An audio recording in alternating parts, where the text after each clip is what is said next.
maybe next 2 years it will not.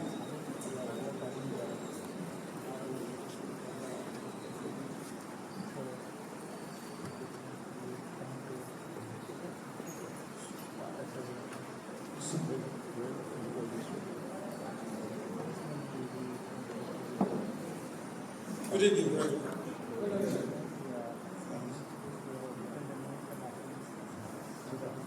This evening we are going to look into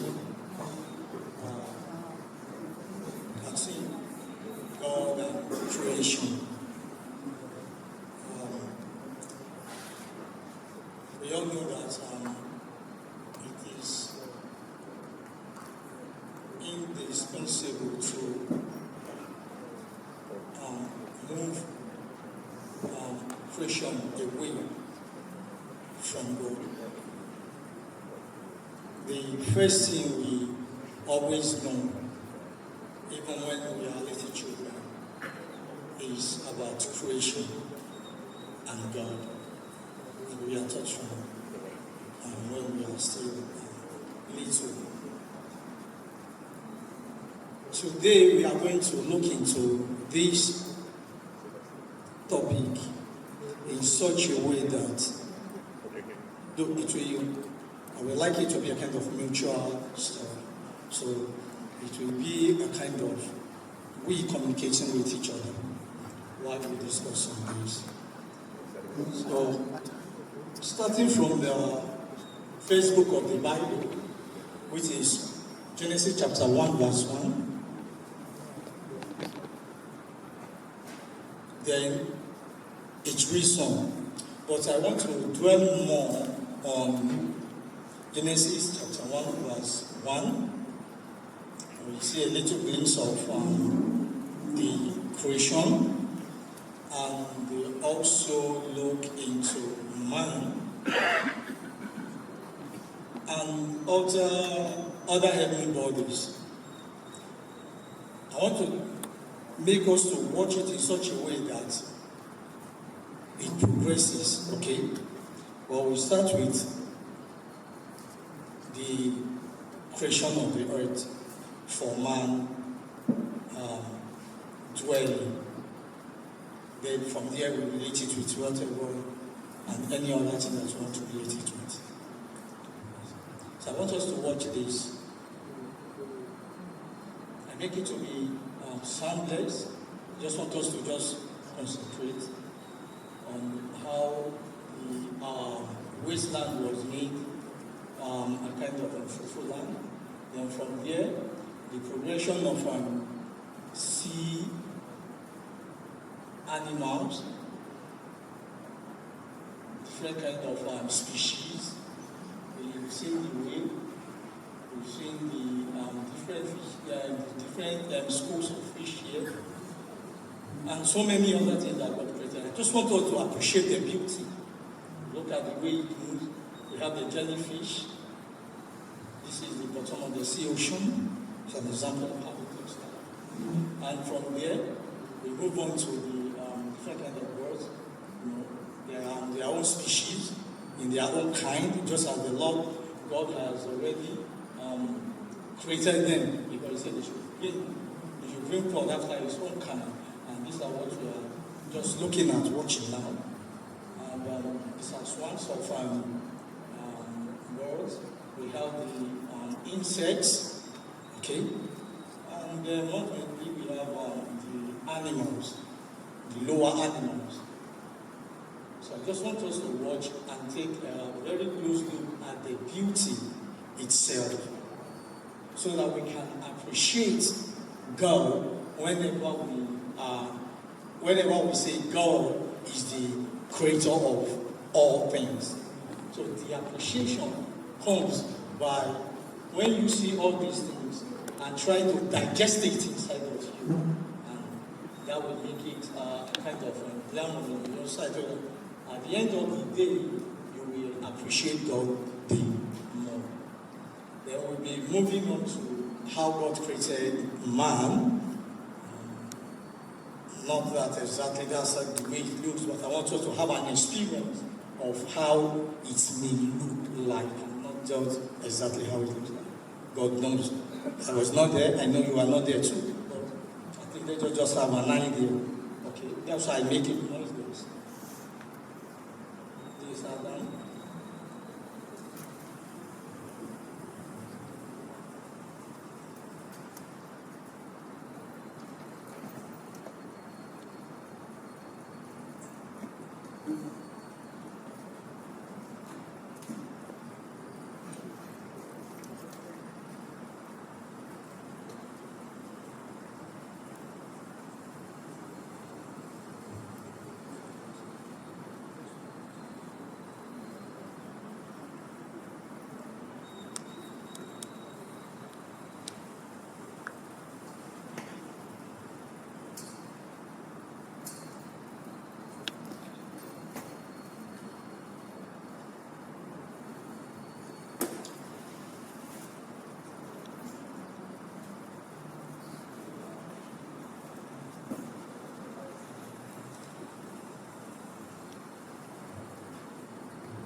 Okay. Now that's a glimpse of Genesis. What I want to do, just as I said, a little bit on Genesis chapter 1, verse 1. Genesis chapter 1, verse 1, where in the beginning, God created the heavens and the earth. So, I want us to consider this in the light of it. In the beginning, it's 10 words, very simple and powerful, but it captures everything about the Bible. Everything about the Bible. It reads.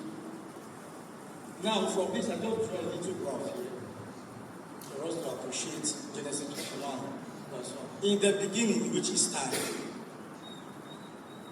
God created the heavens, which is space, and the earth, which is matter. I design it in this way that if we take a look at the meaning in concordance of earth, we see that it comprises both the ether, that is the outer space, and all the planetary bodies. Okay? And when we look at the term rendered earth, it is earth. And when you look at it from the concordance, it means a solid land. Just to make it plain, a solid land. Which means other planets like Jupiter, Pluto, and every other things, they are also what? Solid land. So, during when Genesis chapter 1, verse 1, it comprises both the heavens, everything about the heavens, and also everything about the planets, including the stars. So, if you look at the middle there, we have a graph here. We have the y-axis, which represent the time, and the x-axis that represent the space. And if you look at the start point, something will click to your mind. If you are too familiar with graphs, you know that graphs start with 0 point. So that will take us back to reading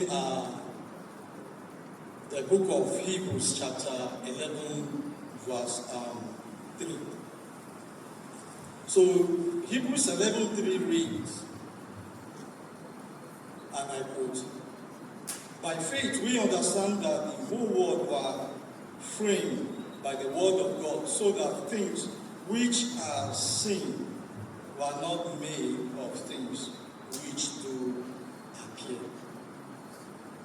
So, as not in our congregation, but like I actually believes that universe comes from nothing, and every other stuff that they put up, the Big Bang theory, but there is one thing they fail to understand from their own theory, because they postulated a law also that says that energy can neither be created nor destroyed.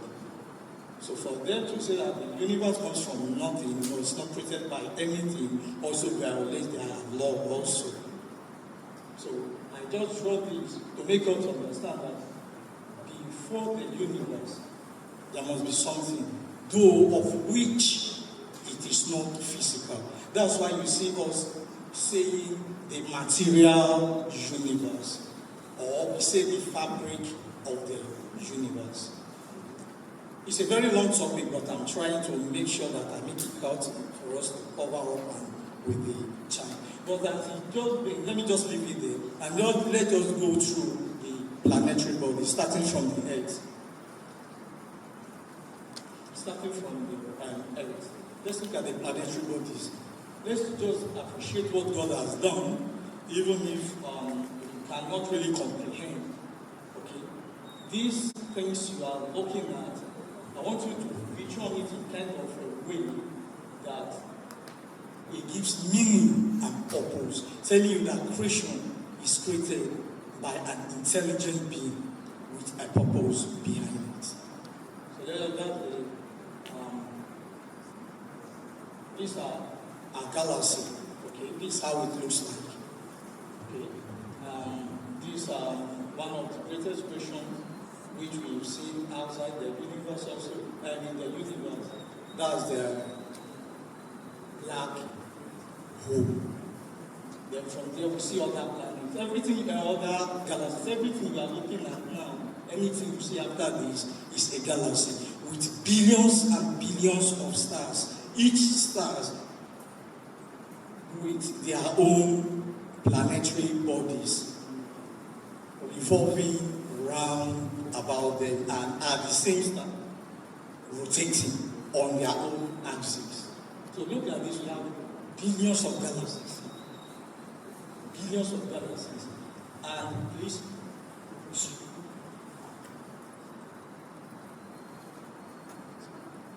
billions of galaxies. Why? Okay.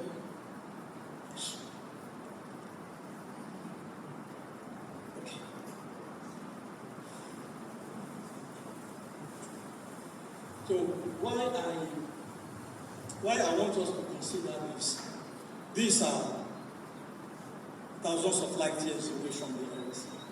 A light year is equal to 6 trillion miles, which is equal to 9.66 kilometers in what? Trillion. As such, a distance, just a light year. A light year is the distance between, the distance that it takes a light from the star to get to the Earth. That's a light year. Now, this picture is a picture of what we call a supercluster called Laniakea. This Laniakea contains thousands and thousands of galaxies binded together by gravity. Okay? We all have another superclusters also that are binded by galaxy. But I choose this because this is where our own galaxy, our own address, our galaxy, our own planet Earth is found. And it is found right at the middle of this Laniakea. Okay? But I want us to look at the beauty. The beauty, the spectacular beauty of this particular Laniakea. And if you go on further, if you go on further, it gives you much more superclusters that will become something like web. That's where we found our cosmic web. The cosmic web is made up of all these superclusters like our own supercluster like here that are also binded together by gravity. But the most spectacular thing about this is that there is a force greater than that. There is a force greater than that of the gravitational force, which, since the world don't know what is called, they term it dark energy. And it's being infiltrated by what they call dark matter. These two, we don't know what it is. But only what we know is the stars and the planets, which makes up only 4% of the galaxy and the universe, the observable universe. Okay? Now, it gets to a point about 10 billion light years away that this ring you see as it is called CMB, the cosmic microwave background. Okay? This egg, as some of the people call it, no one can see beyond this. So that is why it is called the observable universe. But you can only see this using a microwave instrument. You know, we have different kinds of light. We have microwave, infrared rays, we have solar. Of course, though the solar also radiates much more lights, invisible lights. But we'll not go much into it. But what I just want us to understand is that the Bible has already recorded this. I'll put the book of, and let us bear in mind that there is nothing that they find out that is not yet written in the Bible. And I was forced to believe that whatever they find out there, that they tend to postulate to us as a kind of theory or whatever they call it, it is already in the Bible. So I want us to open to the book of Job, chapter 38. Chapter 38, verse 12 to 14, I read. It reads, and I quote, "Hast thou commanded the morning," underline, "since thy days, and caused the day spring to know his place, that it might take hold the ends of the earth, that the wicked might be shaken out of it. It is torn that sleep to the seal, and they stand as a garment." Now, if you take some few words there, morning, seal, clay, day, spring, ends, wicked, shaking, and you check it out in the concordance, this is what it will give you. Morning, check it concordance, number 1242, it will give you this. Break, day, morrow, early. Then you check seal, it gives you signature, ring, signet. You check clay, 2563, it gives you Maya motion, clay, cement. You check day spring, 7837, it gives you day, early, light, morning, hence rises. Then you check the ends, 336, 71, it gives you sleep, fluid, water, extremity, edge, skirt, outmost part. Then you check wicked, of course, morally wrong, bad person, guilty person, godly. And you check shaking, it means wavy heat or dry measure. Then if you interchange, like the morning, you interchange it with break. It gives you, have you commanded the break, meaning it's a morning. And you check that of the day spring, they say with light. This is light on its own. Okay? Then you look at the seal. Of course, it speaks for itself. It's a ring. And this stands as a ring, which it is also confirmed. And the day spring, which is also light. And the ends of the at the end, okay, of the world, of the earth, The ends here also means extremity and skirt. Now, if you are in Ecuador and you look into the sky using Hubble telescope, you will see this ring stretching out about 5 billion light years away. Now, if you also go to the east, the far end of the earth at that side, which is Indonesia, you will also see this. And if you should go any other place on the surface of the earth, it will also give you this. Then when you map it out, it gives you this shape. And the distance will always give you almost 5 billion light years. Your intuition.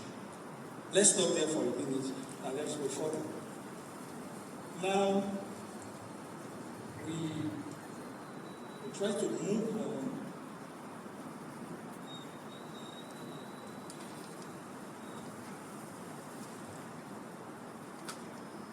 This question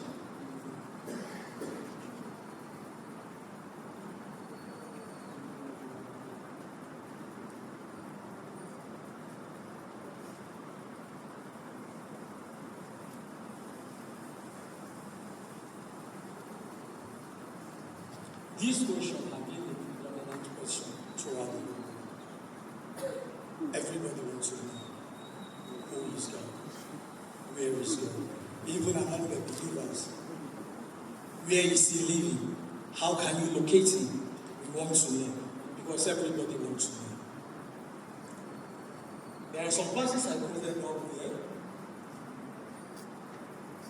Psalm 90 verse 2 said, "Before the mountains were brought forth, or ever thou hast formed the earth and the world, even from everlasting to everlasting, thou art God, and come to God. Behold, God is great and we know Him not, neither can the number of His years be searched out." Now let's deal on these two. Now, from everlasting to everlasting, thou art God. Now, what do this verse mean by everlasting to everlasting? When we explain it using neither can the number of His years be searched out. How do we do that? We all know and we allow it in mathematics that numbers, although as we know it, starts from 1 or 0 and so on. But in mathematics, in science, and in other things we